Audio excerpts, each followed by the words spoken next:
Good evening, everybody. I hope you are well. I hope you're, I was going to say enjoying the sun, but it's been really bad weather here today, or miserable weather, I think.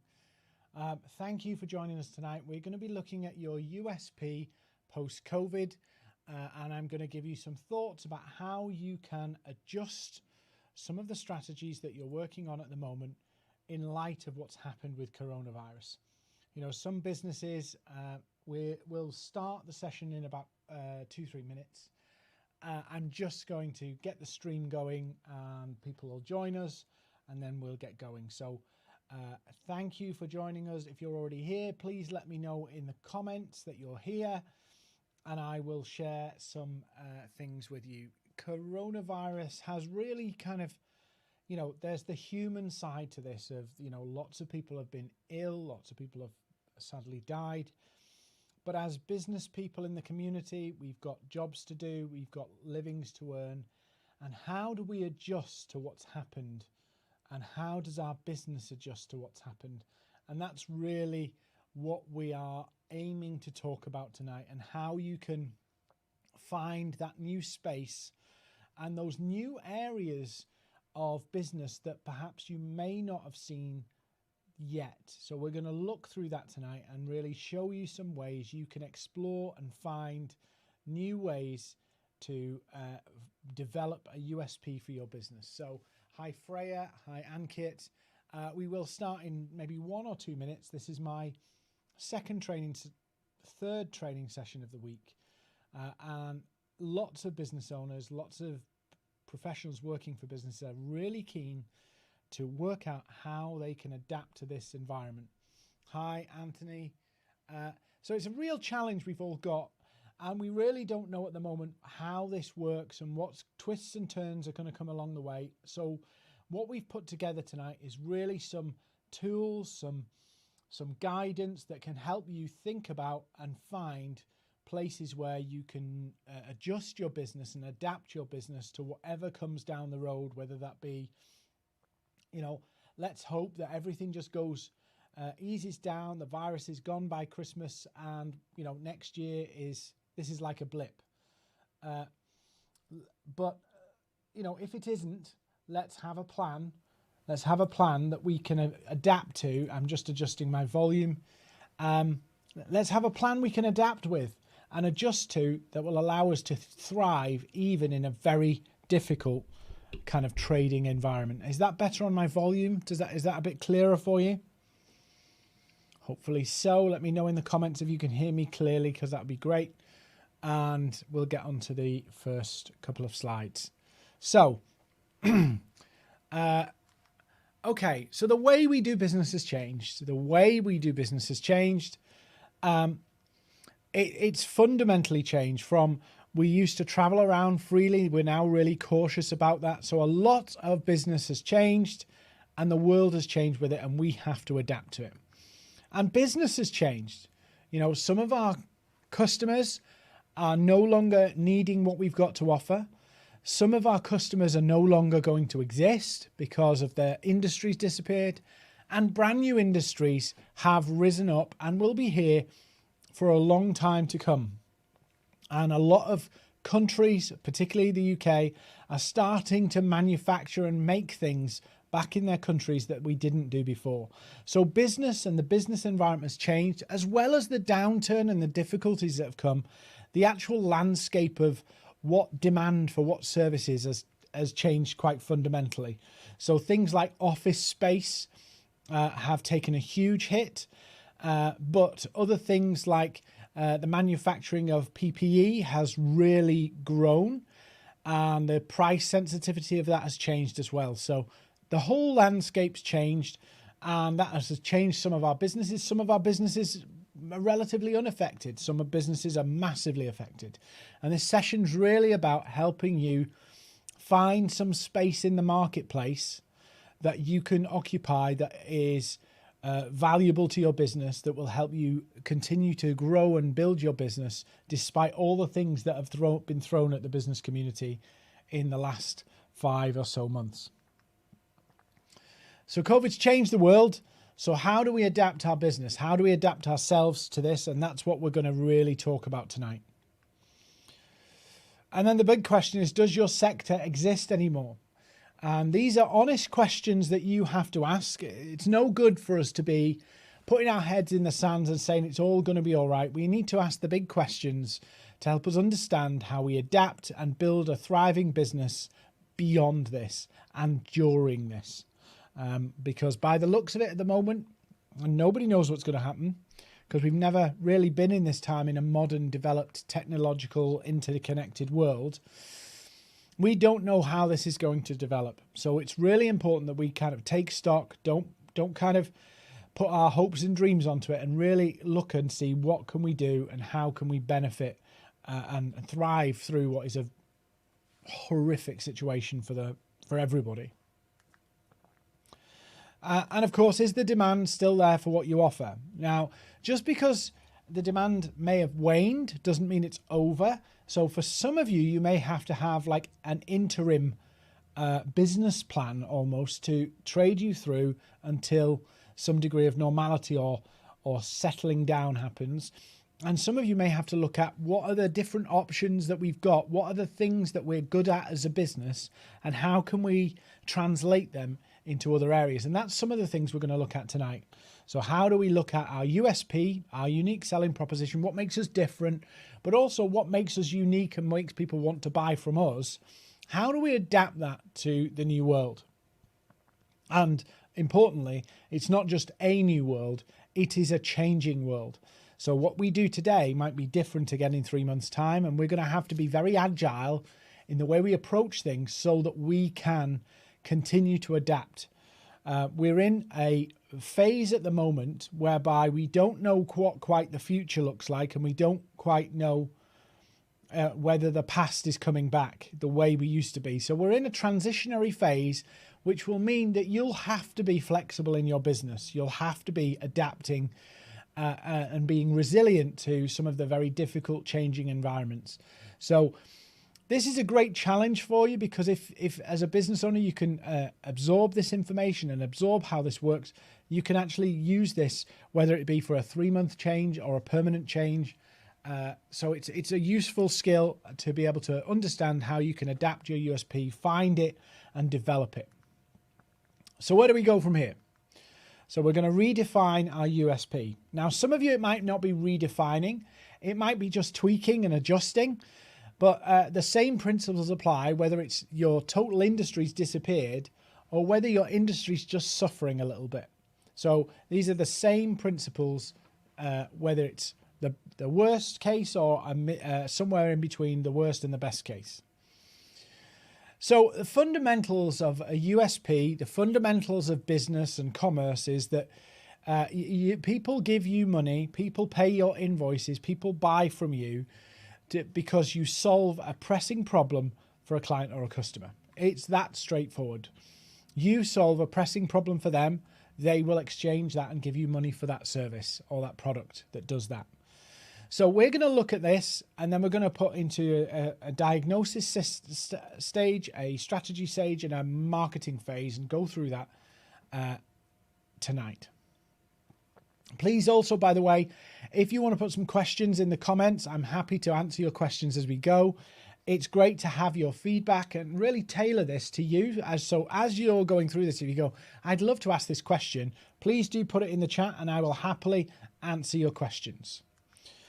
Okay, so some of people who've been on these trainings and last week I briefly showed this graph to help people understand where their benefit as a business is. So generally speaking, businesses provide one of these benefits or solve one of these pains. So people need to save money. They need to make more money. Two very obvious benefits and frustrations and challenges. People want to save time. In other words, they don't want to do it themselves. They want to do it quicker. They don't want to learn. They don't want to do all of that, go through that. They want to hire somebody who's got the expertise who can do it for them quicker than them doing it themselves. So solicitors, accountants, and probably solicitors and accountants can save money as well. And then we have the now problem. So the now problem is something instant that's happening a challenge like COVID. Businesses need help with how they deal with COVID. So there's urgency problems. So that's people like emergency plumbers, breakdown services, emergency, travel insurance. Those things are there to help you in an immediate situation. And then we have an aspiration, benefit or problem. So this is where people help people achieve their goals, their aims, their dreams, their hopes, and helps them leave their fears behind. So coaching is in this space. Lots of different things are in these spaces. And every business should be looking to map out what are their benefits and what are the pains that a client needs to feel and experience in order to procure or to buy that benefit. So if you're a busy CEO and you're struggling for time, you might feel overworked and underpaid. You might feel like you can't focus on the business because you've got too much paperwork to do. So you might want a bookkeeper to give you some time. Or you might want a virtual assistant to give you some time. So these are some examples of the pain that people face and the benefits that you bring. If you sell a car to people, you might save them money on getting buses and taxis, and if you sell a car to somebody, you might also save them time in their commute on the bus or in a taxi. And again, I'll show you an example of this in a second, but these are the 4 key reasons why people buy, that for either a benefit or a pain point. And you need to kind of examine what are the things that we do that really touch in these areas. What are the things that we do that makes a difference? Because without understanding this stage, you can't go into the next stages. And one of the things that people struggle with is how can aspiration be a pain? How can aspiration be a difficulty? Well, it's really easy to be a difficulty, actually, because what happens is if we want to achieve something and we're not achieving it, that's an aspirational problem. We want to get somewhere, we want to achieve something, but there's things in the way. There's obstacles in our path. We might want to be acknowledged or feel credited for great work or great achievement, and we don't feel that. So we have an aspirational problem. And I'll show you an aspirational problem in a second. And it's called what I call the Lamborghini pain. The Lamborghini pain. Now, you might think owning a Lamborghini does not sound like a pain, but it actually can be for some people. So let me give you an example. So why would you buy a Lamborghini for £200,000 to £500,000? It costs you between £10,000 and £20,000 a year, and the likelihood is you will never drive that Lamborghini on a racetrack, and it's highly unlikely that for the 5,000 miles a year you do on that car, you will ever be able to see or achieve its high speed. You may be able to do it once or twice, maybe 3 times with a Lamborghini. The most times they cruise around cities where they can never get up to speed. And so why do people do this? Why do people spend all this money on a car that they drive for 5,000 miles a year, which is the average mileage of a Lamborghini? Well, they do it because they want to make a status they want to create a status symbol for themselves. They want to say to the world, look, I've arrived, I've achieved something, I've achieved a landmark in my life, I'm successful. And a Lamborghini is synonymous with wealth. So people buy one of these to signal to other people that they are wealthy. Now, given the cost of it, you would think that's an awful big indulgence for somebody who just wants to show people that they're rich. But actually what happens is Lamborghini's pricing, its value and its devaluation actually only goes down by about 2.4% every year. So the cars hold their value really, really well. So when you think about it, people buy a Lamborghini, and if they keep it for a couple of years, which is generally the case, they don't lose much money on the car. As long as they don't total it, they don't, prang it, they won't lose much money on the car. So for them to hold it for 3 or 4 years, it might only cost them, and this is obviously rich people's language, £100,000. But the sales pitches, actually, you may lose somewhere around £10,000 to £15,000, maybe £25,000 on the value. So it seems like it justifies this ambition being a good decision. If you just bought it and then, realized after 3 years it's actually worth half the value, you may think again. But because the price holds value, it's seen as exclusive and it holds value, people buy them. And they justify their solving their aspirational problem by looking at the devaluation of it.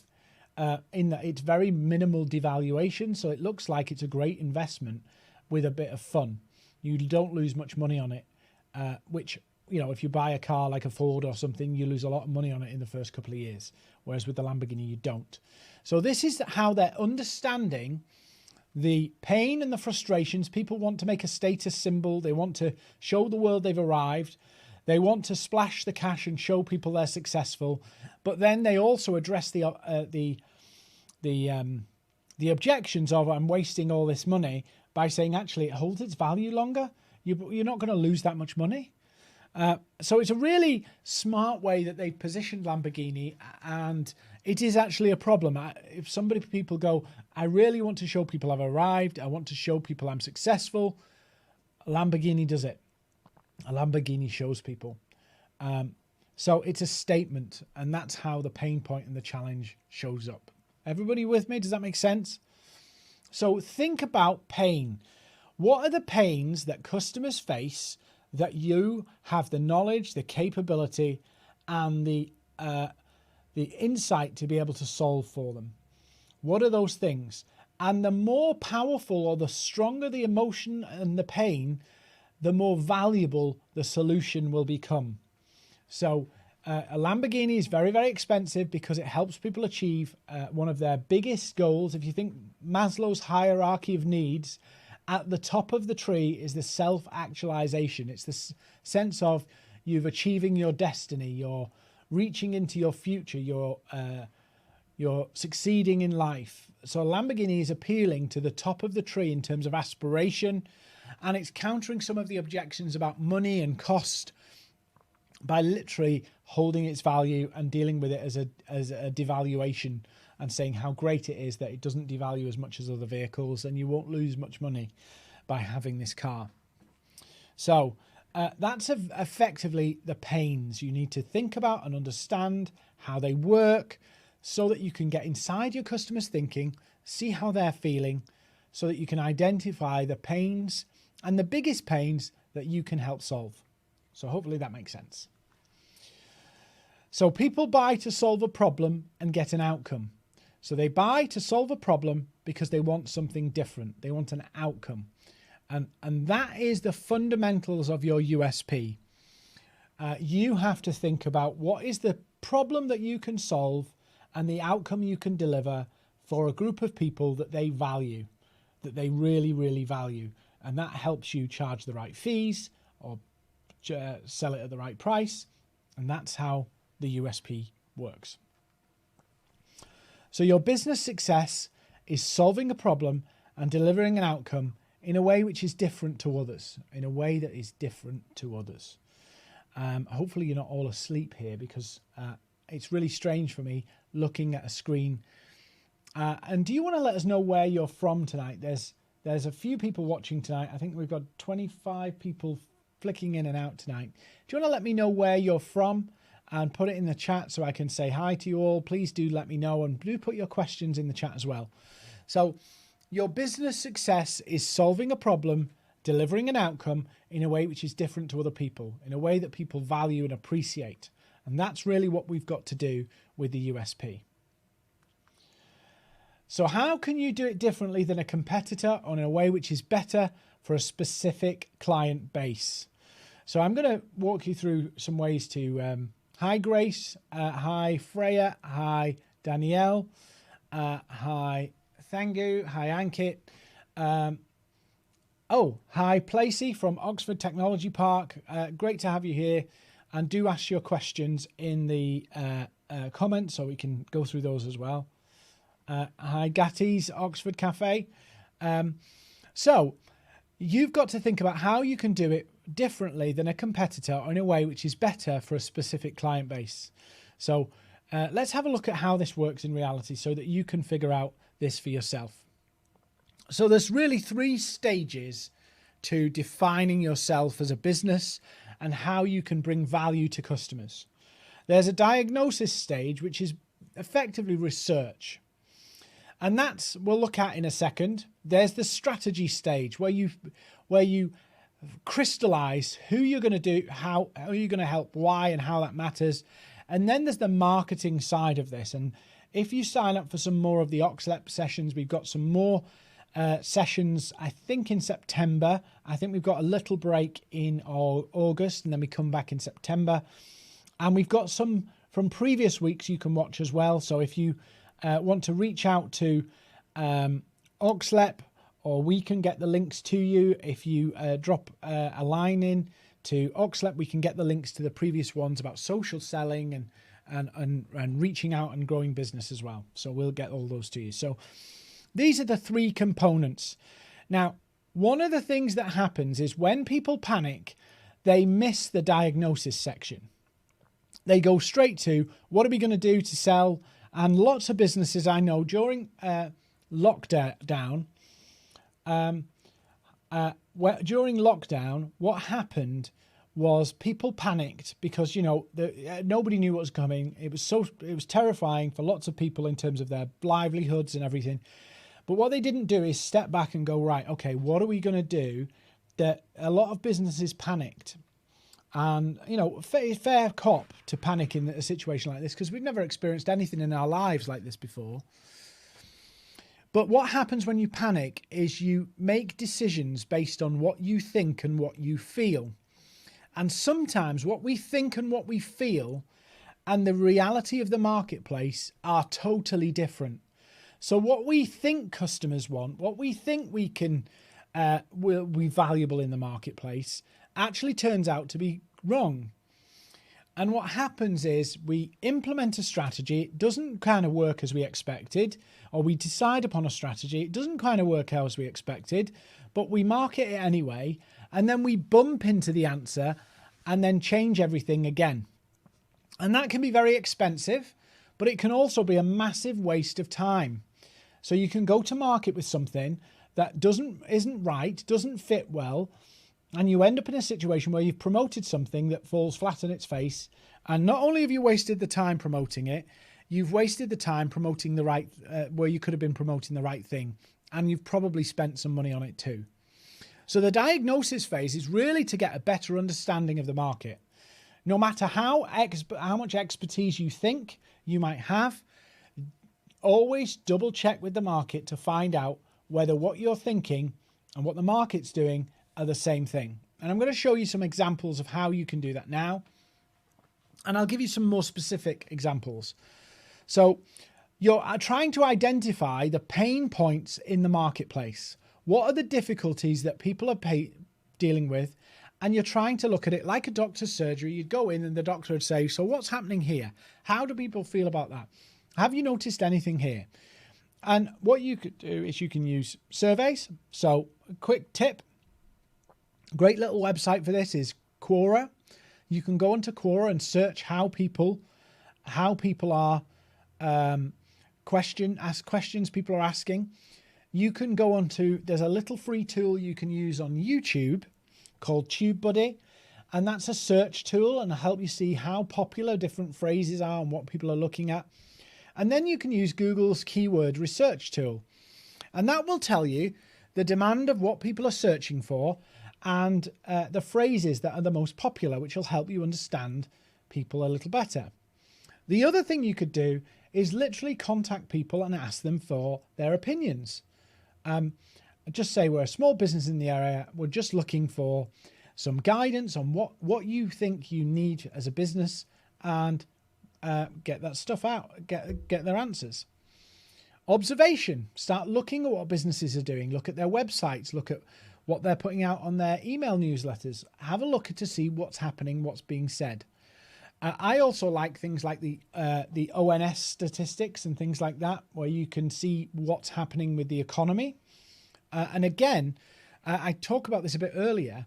There are some industries, and there's some work by the OECD, which is a statistics organization, intergovernmental statistics organization, and there's some ONS, Office of National Statistics data that's being published, and you can Google this stuff to look for which industries and sectors have benefited. I know that sounds horrific to say that, but have benefited from the outbreak, things like online, e-commerce, Amazon, and which sectors haven't.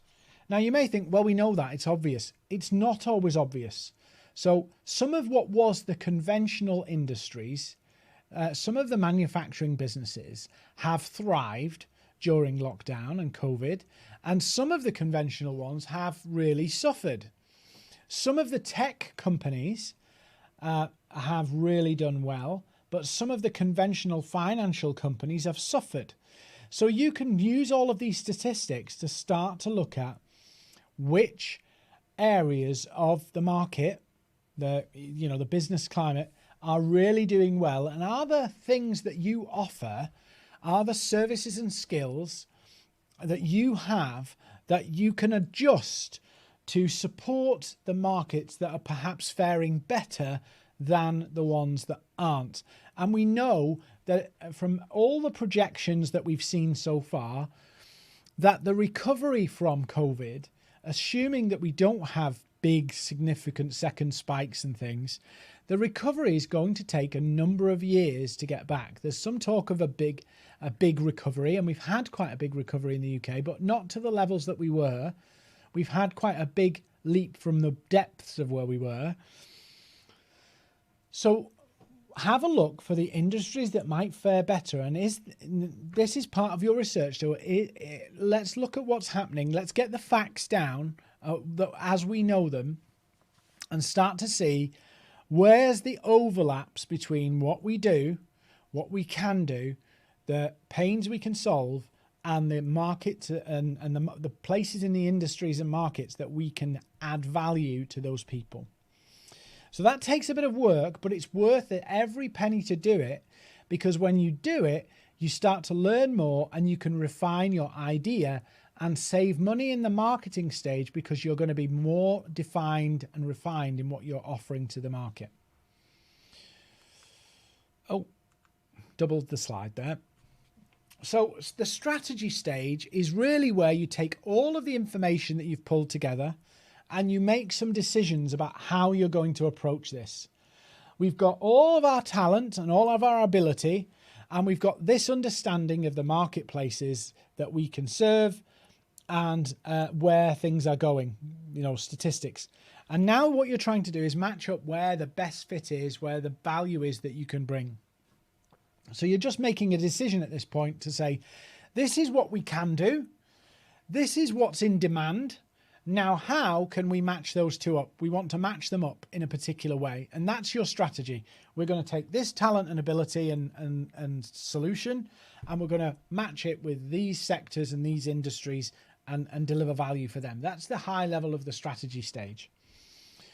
So things like who has what problem and how big of a problem is it? How big of a challenge? How big of a pain point is it? What are the competitors in the marketplace weak at? And looking at those things and thinking, how does that play into what we're looking at? Are the things that the competitors are doing that you can do better? Are the things that you can do that the competitors can't? Can you be more nimble in the way you do things? Can you adapt more quickly?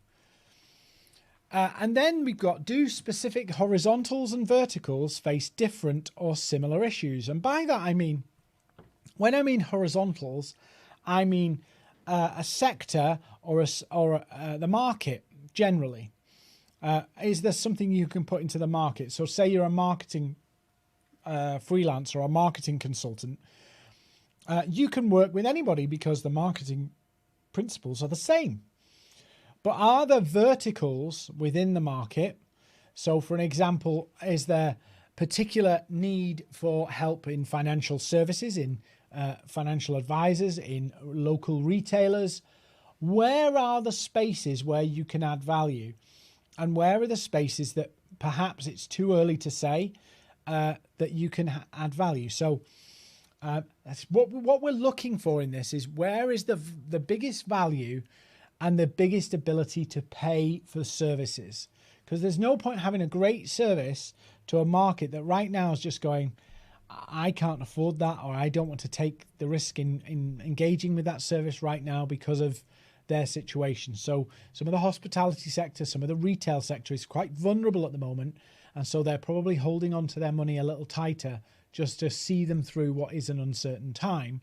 Whereas we know that some e-commerce businesses, we know that financial services, we know that a lot of the professional services sectors are pretty stable in this scenario. So have a look at those and see where the opportunities are. And we'll look at horizontals and verticals in a second. So do different groups buy for different reasons? And again, this is all part of your strategy. It's not, and this is the challenging thing. The research will give you lots of information. You're looking for the most valuable space to occupy in all of that research. There isn't a right or wrong answer. At some point, you have to make a decision. You have to decide. And you have to give it a good try. You have to work on it. You can't just go, oh, well, try this one today and then next one tomorrow. You have to really work at it. So you need to do some detailed research so you're pretty confident the stats and facts support what you're trying to do. So they support the fact that there is a demand, there is a need, and you can fill that need. And that just takes a bit of work to do, whether it be you ring up some companies and actually ask them. We're a small business in the area. We're in Whitney, and we're looking to adapt our business. And we'd just love it if you've got a few minutes just to answer a couple of questions. There's no sales pitch. We're just really curious to find out if you could spare me 5 minutes. The other great thing about doing research like that, again, if you're very open about what you're trying to do and very, not too impersonal, those people will open up and those people will give you the answer to what their problem is. And if you talk to enough people in the right similar sectors, you'll start to see commonalities. But also, you've got then an open door to go back to them to share your research and your findings, which actually can become part of your marketing plan, to share back with them. This is what we found, and as a result, we've got this service or this new area of service available that can help you with that problem or that challenge or achieve that goal or objective. And again, just as I've said here, which industries are the least vulnerable to future COVID issues and are generally recession-proof? Well, that's what we're trying to look for. If we're going through a difficult economic time for maybe the next couple of years, it might chop and change. It might be very different from quarter to quarter and year to year for the next couple of years. But try to look for what industries and sectors are the least vulnerable to future COVID issues and are generally recession-proof. So there's businesses that are now that doesn't mean you have to totally do that, but just be aware that some businesses will be more vulnerable, and that could create difficulties for you down the road. So what you're trying to do is foresee where the problems could come down the road, where the vulnerabilities could be. And we know that businesses that are in the human-to-human contact are going to be the most vulnerable to any future problems. So think about, are there ways you can mitigate your risk of being exposed to another vulnerability as a result of COVID down the line? And you may or may not be able to do that, but you can mitigate some of those problems. And then think about what are the areas where you know that isn't going to be an issue. So we know that food manufacturing and things like that are resilient to all of this, and they have to be resilient to all of this. And we've seen supermarkets spend a lot of money to ensure that they can serve their customers through this issue. If you've, just as an example, if you've been to the supermarket recently, but if you've been to the supermarket, you'll remember pasta and some of the kind of on the shelf, what they call cupboard favourites, have been really difficult to get hold of. They eased up towards the end of lockdown, But what you're finding now is when you go onto your supermarket shelves and look at the pasta, it's completely different brands of pasta. Because what happened before COVID is supermarkets had pre-established supply chains for specific goods. And suddenly, and this is a really good example, suddenly we were buying more of those supplies than we'd ever done before. It was like Christmas every day in some supermarkets. That's how it was for them. So they were running out of the ability to supply them. And what happened was the restaurant trades, a lot of their suppliers were now not selling anything. And those restaurant suppliers then brokered deals with the supermarkets to supply the supermarkets, which normally would never happen. And so these big businesses are being forced to adapt to new ways of working too. So all of this change is not just affecting you, it's even affecting the businesses that seem to have prospered through COVID. And they create opportunities to create inroads and relationships that perhaps may not have happened before. And this is why it's really important on the research stage to not go with your assumptions, such as, I'm a small business and this big business will never work with me because I won't get through all of their and all the stuff that, the bureaucracy that comes with it. And sometimes that may be true. But what we've seen is a lot of small businesses have been able to supply things to bigger businesses more easily because needs must. So think about that and don't really dismiss some of the ideas without going and doing the research. And then you can crystallize it in a strategy to say, a very simple document of this is the challenge, the pains that these customers are facing. This is what we can offer to them. And this is how we're going to do it. And it's just a decision. It's a decision based on the research of the way to go forward, the trajectory you want to go along. You're very quiet tonight. I say you're quiet every night, really, because when I do these, nobody talks because it's a webinar. So this is just an example of what skill and capability overlap do you have? What skill and capability overlap do you have? Build a USP by innovating the horizontal and tailoring to the vertical. So I'm using this example here. A horizontal market could be marketing services, the marketing services world. But then there are different verticals that you could be operating in. And I have some friends and colleagues who run marketing businesses that have been knee deep and seen as experts in the restaurant trade. Marketing experts that are brilliant at what they do, but they've been really niched into the restaurant trade and that kind of experiential dining and all that kind of stuff, which ended. And right now will probably not recover for quite a while. So what are those skills and abilities or capabilities, and how can you look at where they can move into something else? So here's an example. The principles of marketing are the same across industries. There's some industry knowledge that you need, but generally the principles can translate. So you're in a horizontal market of marketing services, which is very wide, very generic, very lots of people who can do that. But then when you go to verticals, marketing service for restaurants, that is a specialist service. That is a specialist skill and a specialist ability. So where are those specialist skills and capabilities that you can move into some more verticals? And that doesn't mean you say that actually your business is just for one vertical. It just means you tailor your offer for particular verticals. So you might have a brochure or a page on your website, but you're going to market to say, actually, we've got this great service for financial services people or for financial advisory. Think about the verticals that you can really tailor into, because the price sensitivity is in the horizontal and less so in the vertical. So the price sensitivity is in the horizontal and less in the vertical. And people want to buy from people who can help them with their problem. So tailoring your offering and messaging in a particular way for a particular group of people helps them see that you understand them, you can help them, and you understand the challenges they face and the outcomes they want to achieve. So that's really important that you start to look at What are the verticals within a horizontal that you can help?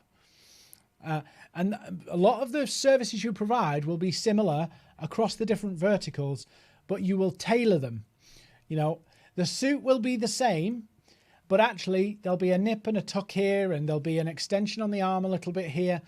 But that's tailoring. It's the same suit, just adjusted for different people. Yeah, that's exactly what you're going to do with your services. Based on the research, you can understand where the value is, where the opportunities are in the marketing, and build on that. So Anthony's just asked a question. How can you explain your price sensitivity point, please? So people buy from people who can solve their problem.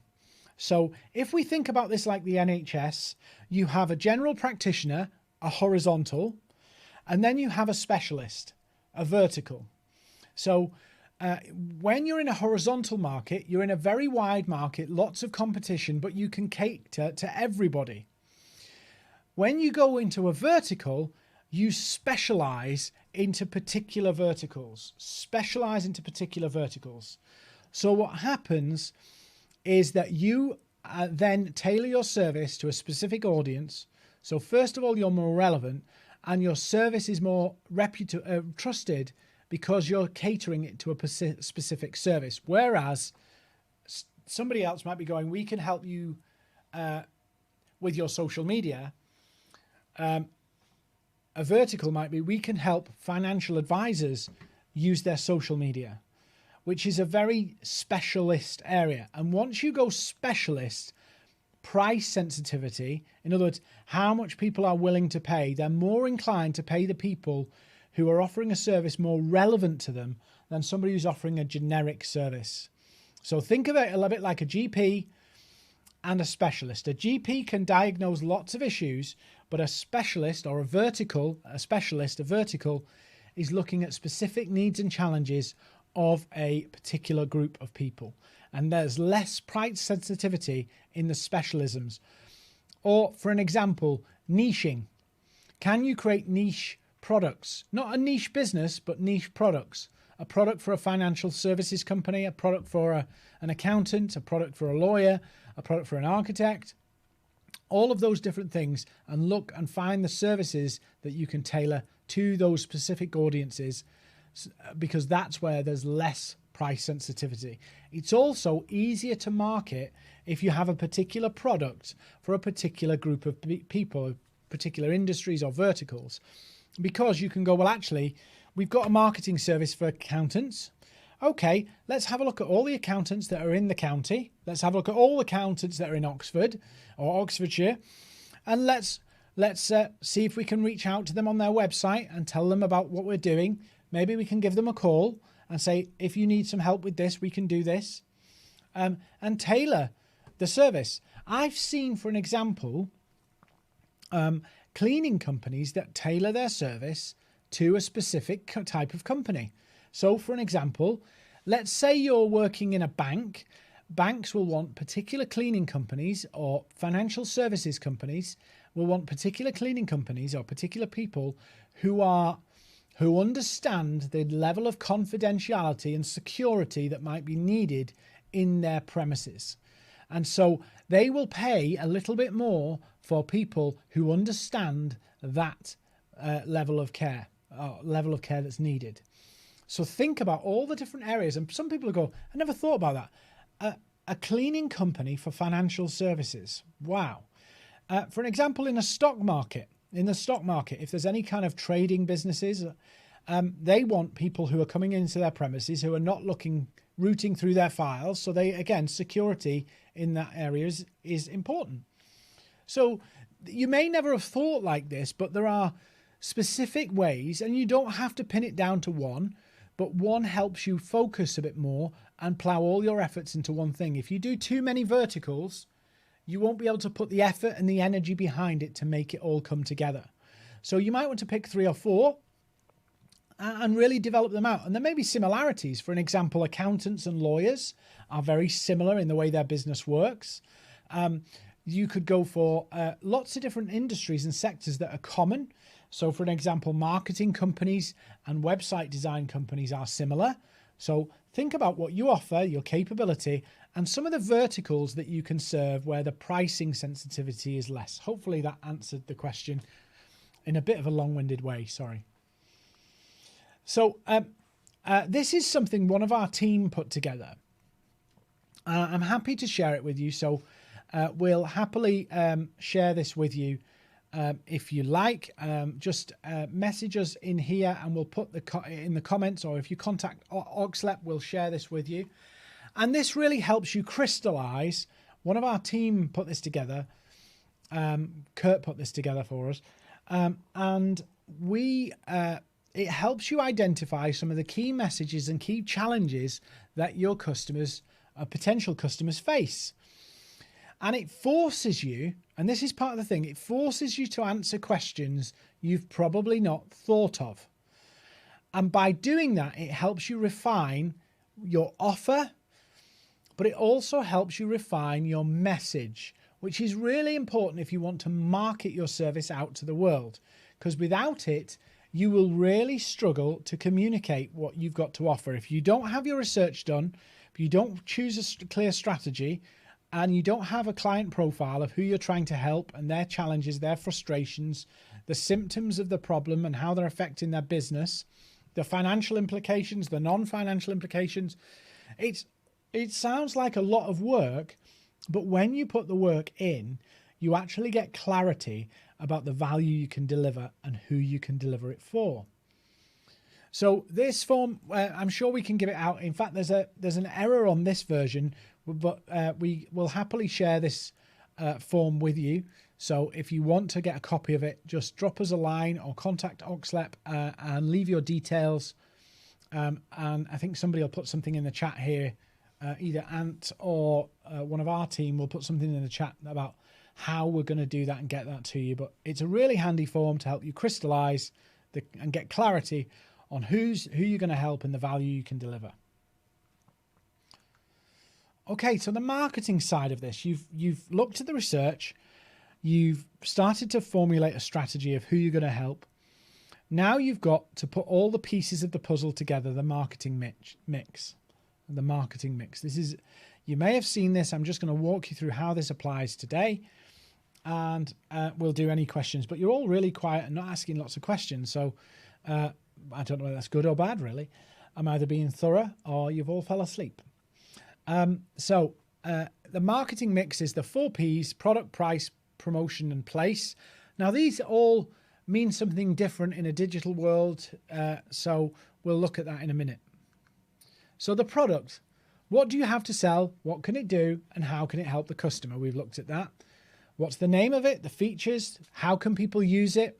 How is it different to what the competitors are doing? And what are the variations? Are there different models? Are there different ways it can be applied? All of those kind of things. Then we have the price. So the price is how are you choosing to price the product? Now, pricing the product has to be the most difficult thing to do, because when you're in a challenging financial or business environment, sometimes you won't think clearly about this. And again, this goes back to your research to start to look at what's the value of the problem. How much value can that problem, the solution to that problem, bring? And then looking at how much the market will support. And there's generally 3 different ways to price your product. The first one is price to sell. And I'll talk about this because actually we did this in our, we did penetration pricing at the very beginning of our journeying to the training world, in that what we did, we priced our products and our services and our training courses at the lower end of the market to get the take up, to get the support, the reviews, and some clients on board with our training services, so that we could have some testimonials, some impact in the market, and build that momentum up. So that's what we really did at the outset. And then what we found is that that price, one, was limiting in terms of the revenue we could make, but also it was putting off some people who had, too low a price can put some people off. So we adjusted our pricing till we found a sweet spot where we had to work to sell it, but we didn't have to work too hard to sell it. So it's like a Goldilocks. If it's selling too quickly, it's too cheap. And if it's too really hard to sell, it's too expensive. So you need to find that sweet spot. So what we did is we started on price to sell, penetration pricing, and we slowly increased the pricing up with new customers till we found that sweet spot where we could sell and sell it well and make a better margin. And we found that balance literally by trial and error, just increasing it, tweaking it, adding more options. So one of the things we did, we had a standard training package, and then we brought in a premium offer and a more exclusive pricing, just to have the different options in there. So that's one of the ways to do it. The next one is skimming. So skimming is where you match the price to the value. So you value it based on the price, you price it based on the value it delivers. So people will generally want to see a fair trade of value. So what's the impact and outcome you can make for the customer, and how do they value it? And you price to that, which is a very different pricing offer. And that's relative, by the way. So for one business, you could be selling it at £500, well, because that's the value it can deliver to them as a small business or an independent trader. But then to a larger business, that could be worth £10,000. So skimming is about selling on the value it delivers for the business, not the price you want to sell it at. And then the neutral is whatever the market will support. What's the market rate? What's the market going rate? And generally speaking, when you try and do the market going rate, you always underprice. Unless you do your research, you will underprice. So Thanga's just said, so Thanga, it sounds like you can probably find and do some research on your clients on LinkedIn. So it looks like you can do that. But that's a really important way to do it. So I would think about doing the research. You could do the research on LinkedIn. You could do the research on Facebook. There's a lot of Facebook business groups out there, and we've done some training on that previously in one of these sessions.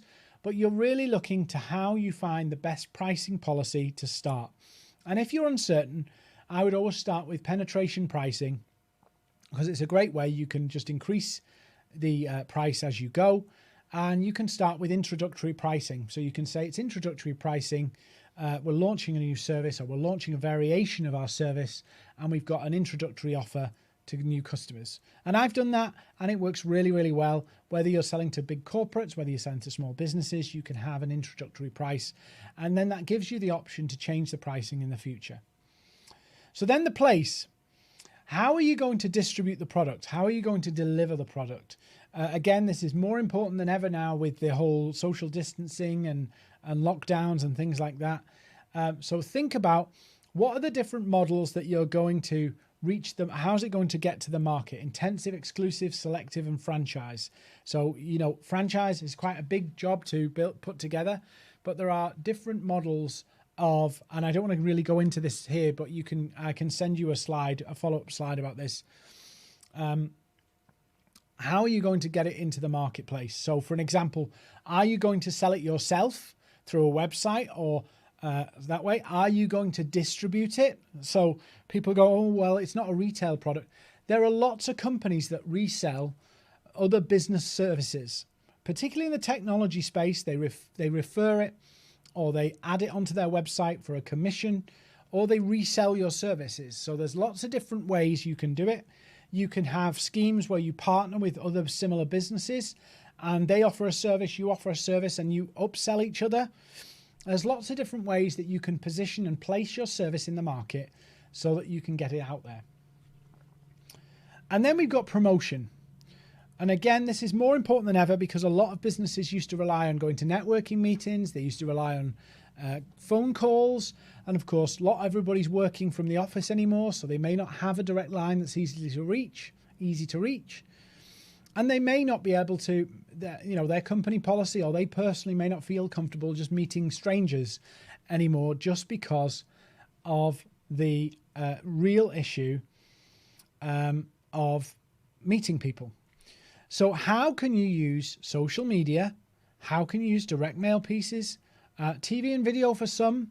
TV is a bit price prohibitive unless you're a larger business, because a TV commercial can cost like £10,000 or so.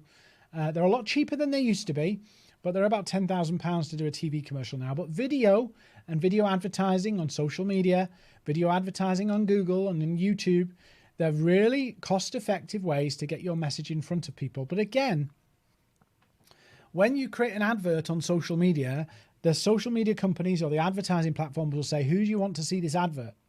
And again, that comes back to your research and your strategy. Who is this service for and how are you tailoring it for them? So reaching a new market is very challenging. Ant's put it in here when face-to-face stop. But there are LinkedIn being a great platform for this, Facebook being a great platform for this. You can get in front of and network with the people that you want to sell to, the people you want to do business with. And again, we had a previous session 2 weeks ago, a week ago. We'll put them on the channel. They're on the channel public, so you can go back through our channel and find the Oxlep Facebook video, the Oxlep LinkedIn video, and it's got training on how you can use Facebook and LinkedIn to find new customers, to find your target audience, and how some real basic ways and simple ways that you can engage these new people, have conversations about the products you're offering, and build those relationships to start some new business opportunities. So social media is a great one.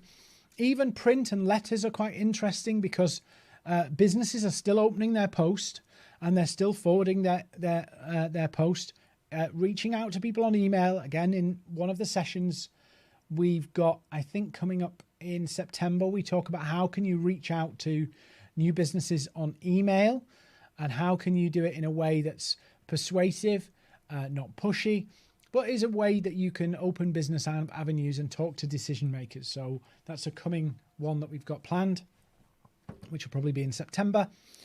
Again, your website, how can you optimize your website? How can you get it in front of more people? And again, social media can play a part in that. Blogging can come in that, content marketing. All of these things don't necessarily have to take a long time if you're really focused in who you want to reach and the value you can deliver for them. And you write about that, write about those things, the pain and the frustrations that people have, and share some value with them and share them how you can help them. Direct sales, there's still a place for direct sales. Some people, call centers are still running. They're still calling people up. It's a tough old job doing cold calling. I have to admit, I struggled with it for a long time until I give up on it just because I'm not wired that way. Some people love it. Some people really enjoy doing it and talking to people. And to be fair, some people are actually more keen to talk now because they're working from home and not seeing many people, and having a chat with a new person can be quite interesting when you only talk to the same people day in, day out, and you don't meet new people because of, social distancing and people are wanting to take precautions. So there's some of the key ways that you can engage with people. And again, we'll get the slides to you tomorrow. We'll get these put through. We'll put these out for you to share.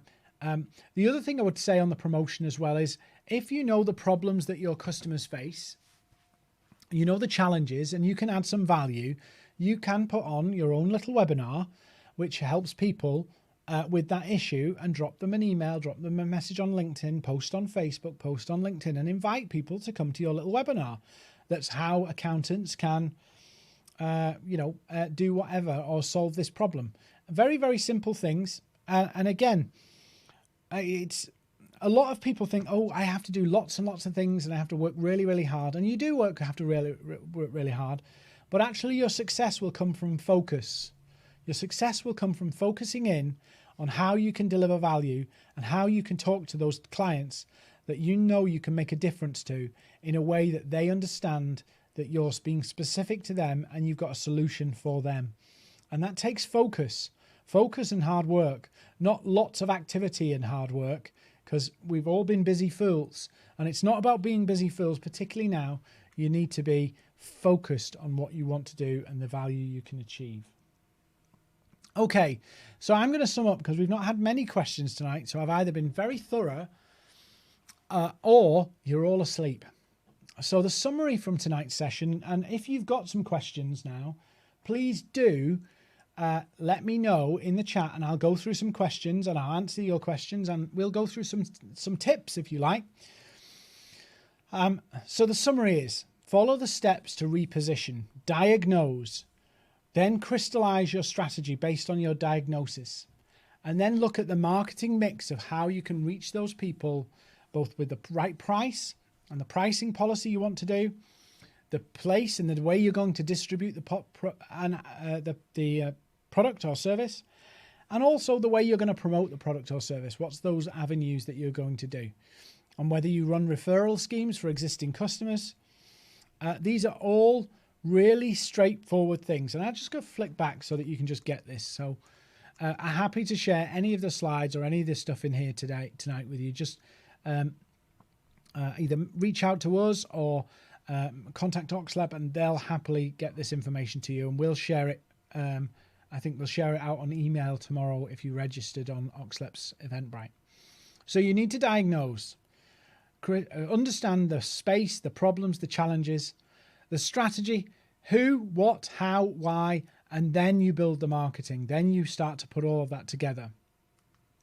So do the research: Quora, TubeBuddy, Google search, interviews, call people up, have a look at what people are doing, have a look at what they're doing on social media, potential customers.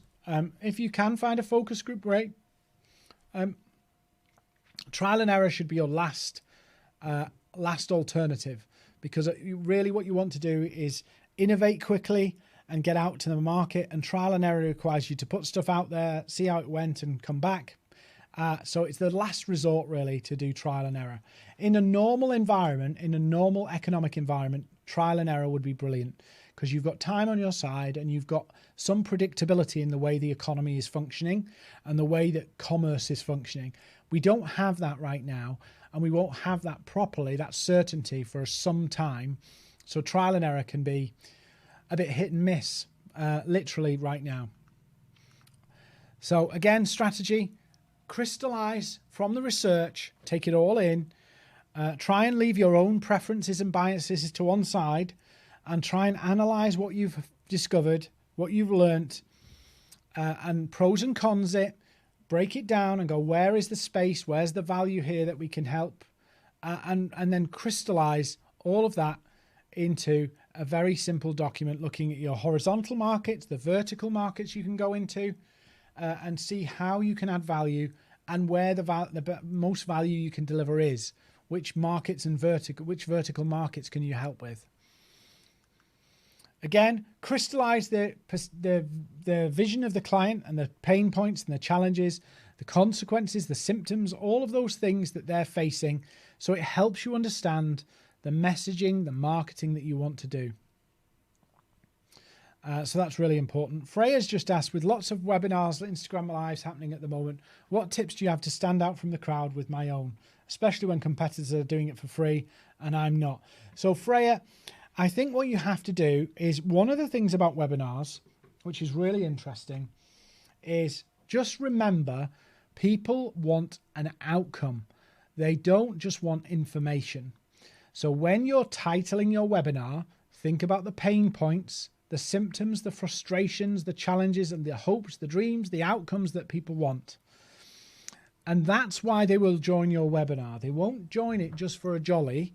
And I'm not saying that that's what you do, Freya, but they're joining it for an outcome. So the more powerful the pain point you're going to address in the webinar, and the more targeted you are with the titling and the description of the webinar, the more relevant it will be. So as an example, let's say you were sending out some invites on social media to people to come. I would structure the invite so that it references their industry, their pain point, and invite them to come and find out more information about this great webinar that will help them achieve X, Y, or Z. So again, a document like this one was written by a member of our team. You could make one yourself, or you can ask us for our copy and you can have a copy. Will really help you just get everything out of your head onto paper and help you see the wood for the trees. Because it's no good understanding the customer in your head, because you will forget things, you will miss things. Whereas if it's on paper, anybody can look at it and go, I understand, I fully understand. So that's really important. Have a document similar to this. Steal our copy if you want. Ours is 5 pages. It's quite hard work. We've been doing it today for one particular project we're working through this document. And it actually took us about an hour and a half to really pull this apart and put it together. But once we had it, we had total clarity around this particular product and what the value was and for whom. So you're welcome to steal ours. You're welcome to ask for a copy, but it will really help you understand the best things to put in your webinar, the topics to cover, and also what to post about. Finally, the 4 Ps: product, price, promotion, place. Do make sure that you understand all of the ways that you're going to put this to market. It's very, very important that you understand the 4 dimensions that you've got to pull together.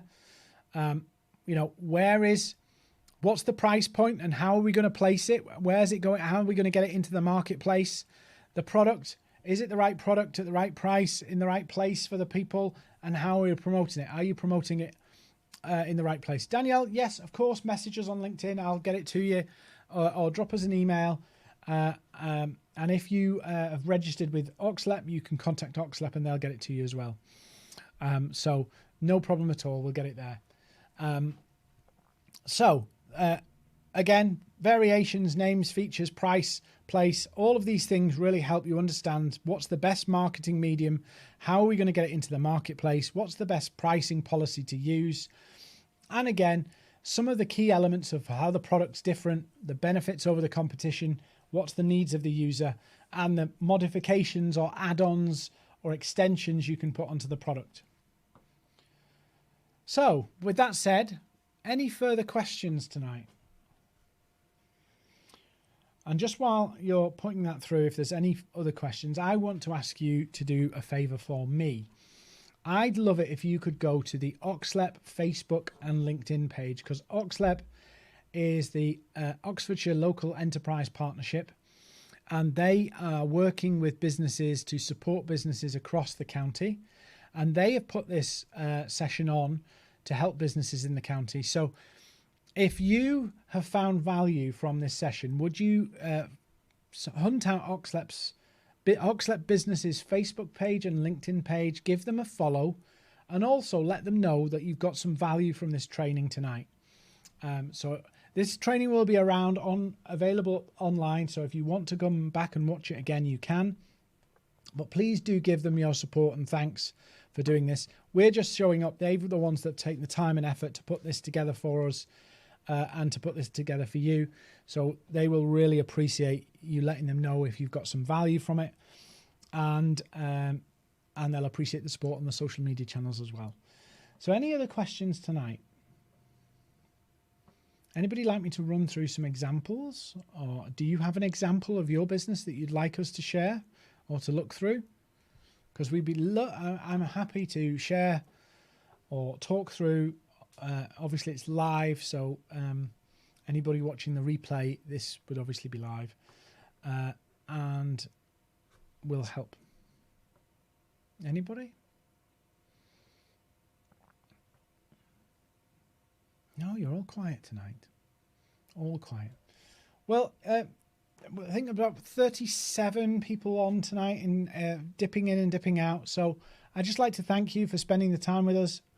Please do go support Oxlep. Let them know that you've been on the chat, been on the webinar tonight. Let them know if you've got value from tonight's session. And thank you for joining me. If you've enjoyed this, we will be putting more. So do give us a subscribe to the channel. But other than that, I'm going to sign off and thank you so much for joining us. Don't forget Oxlep's Facebook and LinkedIn page. Have a wonderful evening, everybody. And hopefully I'll see you. We've got another session next week. Go to Oxlep's Eventbrite. I think we've got another session next week. I'll double check on the Oxlep Business's Eventbrite for the next event. It may well be September. There might be one more. I'm not sure. But have a look on their Eventbrite. There's loads of events there that you can take part in to support you in your business. So thank you so much for watching. If I don't see you in a future event in August, I will see you in September when we will be launching some more courses to help you grow your business and support you in getting more clients, more revenue into your business, and building a more resilient business. So thank you. Yes, it is next week, 7 o'clock next week. Go to Eventbrite's Oxlep's Eventbrite and register there, and you can get access to the next one. And I'll see you at the next event. Thank you all for watching, and see you again soon.